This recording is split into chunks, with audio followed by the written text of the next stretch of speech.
mengulangi sujud qablahu yang sebelum terjadi ini. Ya, sebelum kejadian itu kan dia sudah sujud, maka tidak perlu diulang yang sudah dilakukan.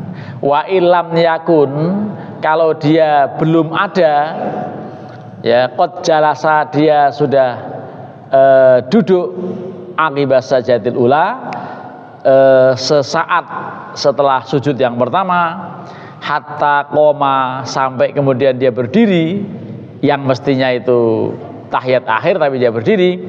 Tsumma dzakara, kemudian dia baru ingat kalau ini kelebihan rakaat, jalasa, duduk dia, turun duduk, tsumma sajada, kemudian dia sujud. Nah, ini teknis-teknis keterangan sutra. Kami, kata Abu Ishaq Asy-Syirazi dalam kitab ini, man, ada orang qala yang berpendapat orang itu yakhiru sajidan, orang itu langsung turun dan sujud.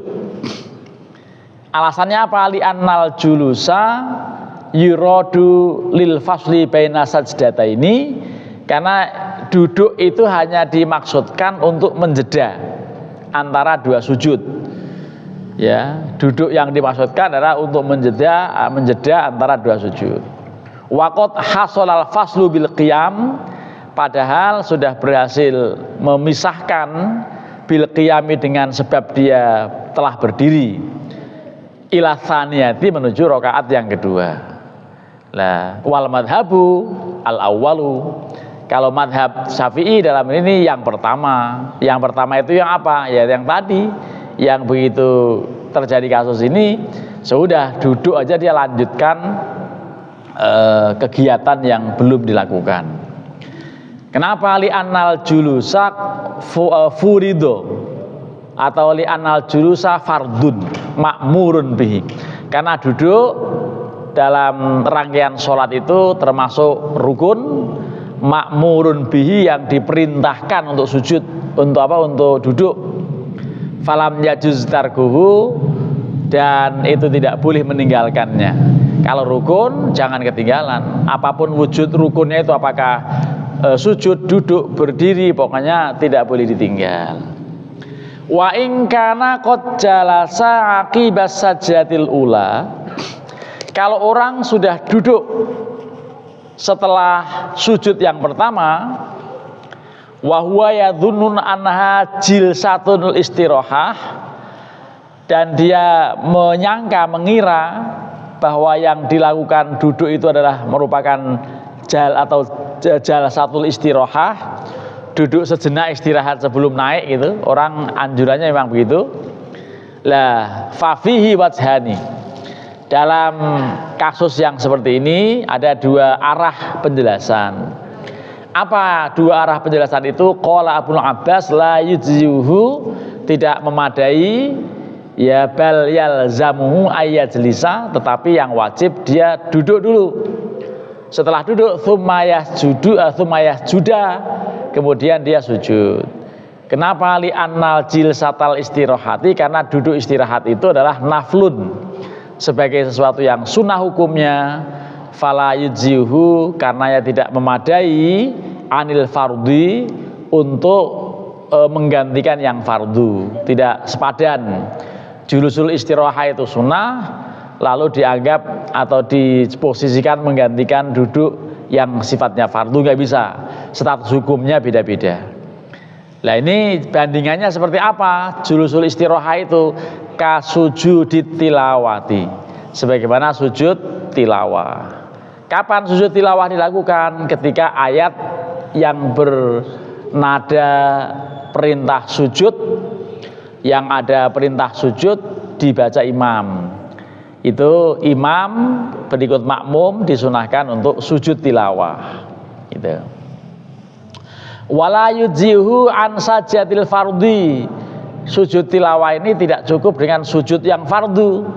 Sujud fardu lain dengan sujud tilawah. Yang fardu ya fardu dengan bacaan subhana rabbiyal a'la wa bihamdihi, atau subhanakallahumma wa bihamdika Allahumma ighfirli, begitu.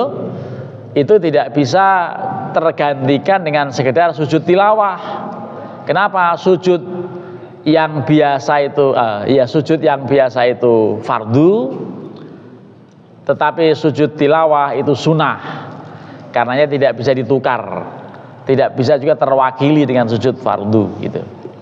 Tetapi wamin ashabina, setengah dari ulama teman-teman kami, man ada orang qala yang berpendapat yujzi'uhu, cukup dengan sujud biasa itu, sujud tilawah juga sudah tercakup katanya.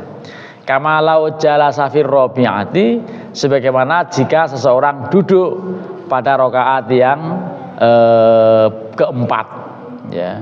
Wa huwa yadhunnu annahu jalasa, sementara dia menyangka bahwa dia itu duduk lit tasyahudil awwali, untuk tasyahud awal. Ini agak aneh. Sudah tahiyat terakhir tapi dia ada orang masih mengira tahiyat pertama, sehingga posisi duduknya juga tawarruk gitu. Kalau tahiyat akhir kan umumnya orang sujudnya yang tahiyat akhir tawarruk, yang tahiyat pertama itu iftirosh gitu. Duduk selain tahiyat terakhir semuanya iftirosh. Iftirosh itu ya pas duduk tahiyat awal, duduk di antara dua sujud gitu-gitu.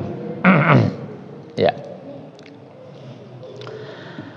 Wa ta'lilu Abil Abbas yabtulu bihadzal mas'alah, dan alasan Abul Abbas batal dengan masalah yang dibahas tadi.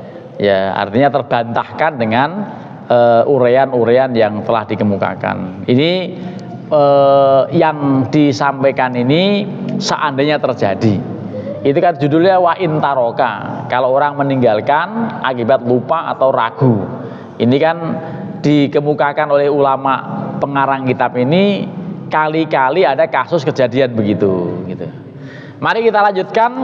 Ini tampaknya sudah soal lain tapi tetap terkait dengan masalah ragu dan ini. Tapi di uraiannya itu wa amma sujudut tilawati, adapun sujud tilawah fala yaslamu, ya, maka tidak terwakili, tidak selamat, ya. Fa inna min ashabina man qala, setengah dari ulama kami mengatakan yujzihu anil fardhi, sujud tilawah sudah bisa menggantikan dari sujud fardu. Ini masih diskusi soal itu, ternyata diskusi soal apa sujud tilawah itu. Wa minhum, dan setengah dari ulama man ada orang qala yang berpendapat la yujzihu, katanya tidak memadai. Li'annahu laisa minas sholati, karena sujud tilawah bukan termasuk sholat, bukan termasuk kegiatan sholat. Itu sujud tambahan akibat ada ayat sajdah gitu, ya.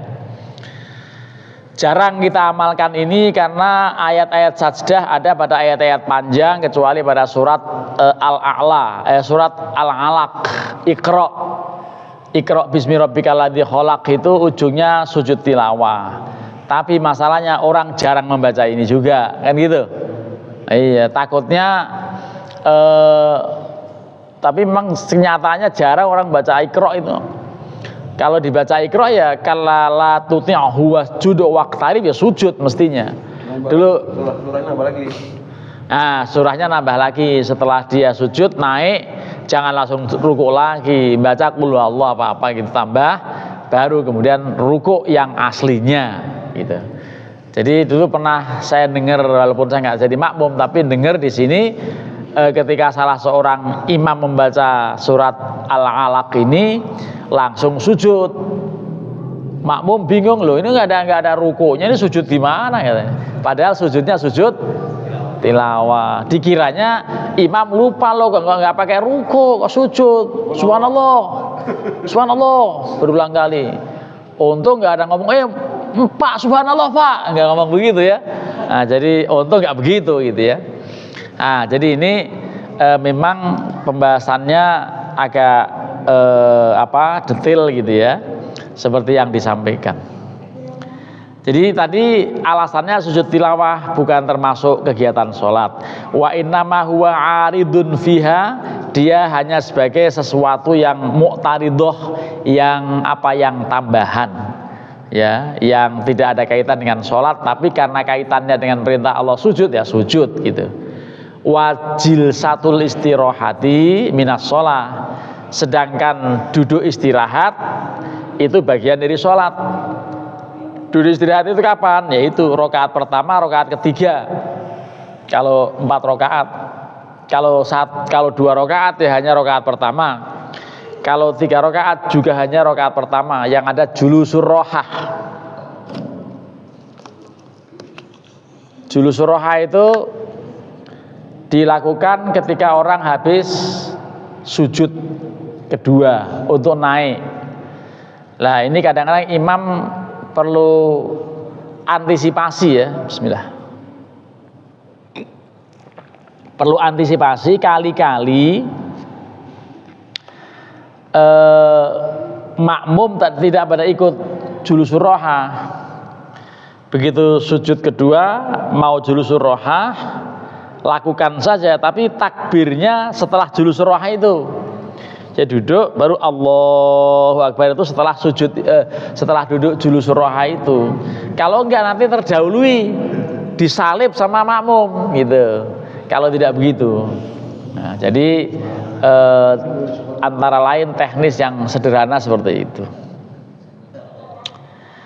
Wa indakaro, kalau ada orang yang ingat dzalika seperti itu, ba'da sujudi, setelah dia sujud, fitsaniyati, artinya lupa baru ingat mengenai dia meninggalkan rukun, tetapi ingatnya fitsaniyah pada rokaat yang kedua,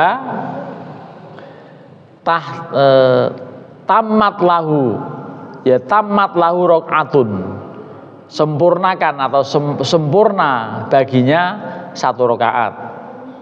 Itu li'anna amalahu ba'dal matruk, karena aktivitasnya, perbuatannya setelah apa yang ditinggal, ya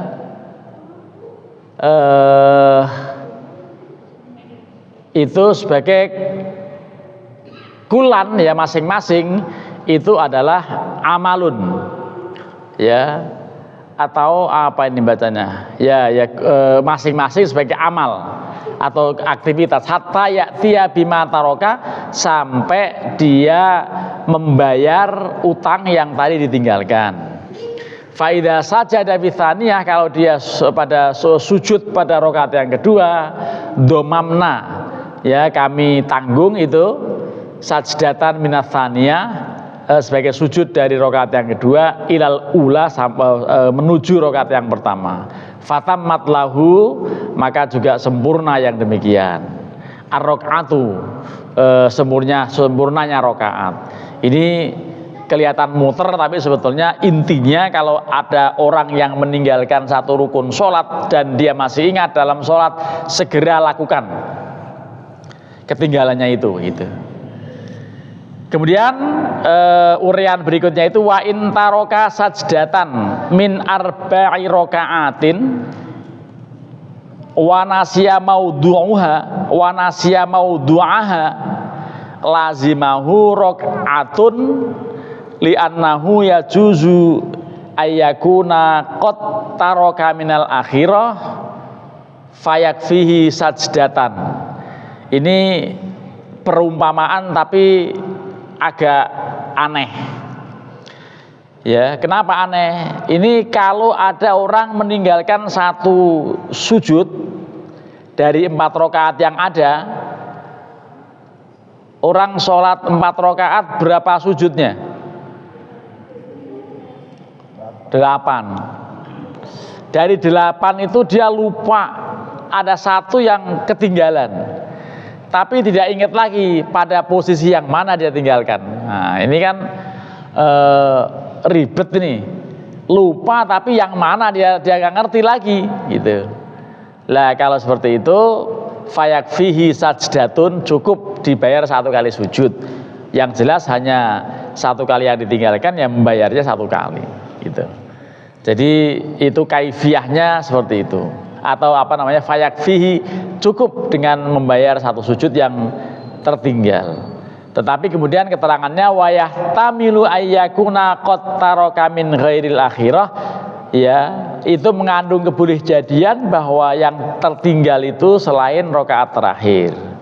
Fatabtulu alaihi rakaatu allati ba'daha, maka menjadi batal atasnya satu rakaat yang dilakukan setelahnya. Gitu.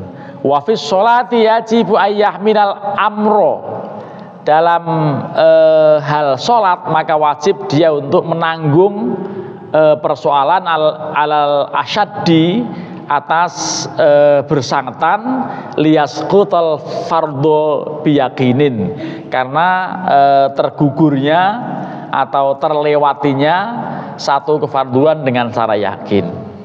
Nah, jadi ini kembali lagi pada soal orang ragu, orang sanksi mengenai apa? Mengenai rukun yang ditinggalkan. Jadi ini penjelasannya di bawahnya juga masih seperti itu, ya, terkait dengan kalau ada orang yang sholatnya terlupa gitu ya. Jadi memang ini dalam tema sujud sahwi kemarin itu, cuman ininya sujud sahwi itu ragamnya macam-macam, karena meninggalkan, karena lupa, karena apa segala macam. Tapi kalau hanya meninggalkan sunat hayat, meninggalkan nggak baca surat, meninggalkan amin, meninggalkan ta'awud, nggak perlu sujud sahwi. Yang ditinggalkan perlu sujud sahwi apa? Tahiyat awal itu sunnah, tapi sunnahnya sunnah ab'ad, sehingga kalau tertinggal atau ditinggalkan karena lupa sujud sahwi. Tetapi kalau hanya tidak membaca ta'awud tidak perlu gitu. Itu perbedaan antara sunat hayat dan sunat ab'ad. Meninggalkan kunut subuh, karena yang biasa kunut subuh itu juga sujud sahwi kalau lupa. Kalau nggak lupa ya nggak perlu sujud sahwi. Termasuk sujud tadi yang ada ketinggalan ya. Jadi ini ketinggalan sujud agak jarang terjadi, tapi ragu rakaat sering terjadi. Ragu ini 4 apa 3 apa 4, apa sudah 4. Nah itu dalam kondisi begitu ngambil yang terkecil, ya, karena prinsipnya kelebihan rakaat itu lebih baik daripada kurang satu rakaat. Ya, para jamaah sampai di sini semakin dibahas semakin membingungkan gitu ya. Ya karena muter-muter ininya. Sebetulnya intinya orang jangan sampai tidak tahu caranya ketika lupa. Ada kompensasinya, antara lain sujud sahwi. Dan ini kelihatan muter-muter ini uraiannya itu. Tapi ini ada hadis ya, atau ada satu penjelasan yang didasarkan satu hadis. Disebutkan di sini walihada ya, amaron nabiyyu sallallahu alaihi wasallam man syakka fi adadir rakaati ayakhudha bil aqal gitu. Nabi memerintahkan siapapun yang ragu mengenai jumlah rakaat, maka tetapkan yang paling kecil jumlahnya. Dengan prinsip tadi kelebihan lebih baik daripada kurang gitu. Itu ternyata hadisnya tentang tadi. Ya, liyusqital fardhu biyaqinin, ya, agar bisa menggugurkan kewajiban secara yakin. Gitu. Supaya betul-betul tidak bermasalah sholatnya. Kalau terus ragu maka dia rawan tidak diterima sholatnya. Karena apa? Karena penuh dengan keraguan. Wa in taroka sajdata ini diumpamakan lagi kalau ada orang meninggalkan 2 sujud. Lalu orang sholat kok meninggalkan 2 sujud itu lupa apa kenapa itu? Ya, hanya diumpamakan atau diandaikan terjadi begitu. Ditinggalkan oleh orang 2 kali sujud. Maka ja'ala ahadahuma minal ula wal ukhra minas tsalitsah. Jadi jadikan yang pertama dari rakaat pertama, yang kedua dari rakaat ketiga. Fayatimul awal bitsaniyah, maka yang pertama menjadi sempurna dengan melakukan sujud yang kedua. Wa tsalitsah birrabi'ah, sedangkan rakaat ketiga itu dengan sujud yang keempat. Fayahsulu lahu rakaatani, maka cukup berhasil melakukan 2 rakaat. Ini penjelasannya seperti itu ya. Jadi kalau ada yang mau bertanya ya terkait sholat ini atau terkait hal lain ya dipersilahkan. Masih ada waktu sampai isya. Ini isyanya jam berapa? 1 menit lagi. Oh ya, kalau 1 menit lagi kita renung-renung bahwa ternyata kitab fikih itu penuh dengan ilustrasi, penuh dengan pengandaian-pengandaian, supaya ada gambaran kalau terjadi bel gitu ya. Supaya terjadi bel ya berhenti ngajinya sudah ya, karena memang ngaji habis maghrib itu kayak diudak-ngudak maling, jadi cepet ya waktunya kan, paling-paling hanya berapa 43 menit ya. Kalau dilama-lama lagi nanti menjadi tidak nyaman. Karena apa? Karena sholat isyanya ada di awal waktu. Mari kita akhiri kajian kita dengan sama-sama membaca kafaratul majlis. Subhanakallahumma wa bihamdika asyhadu an la ilaha illa anta astaghfiruka wa atubu ilaik. Terima kasih. Assalamualaikum warahmatullahi wabarakatuh. Waalaikumsalam.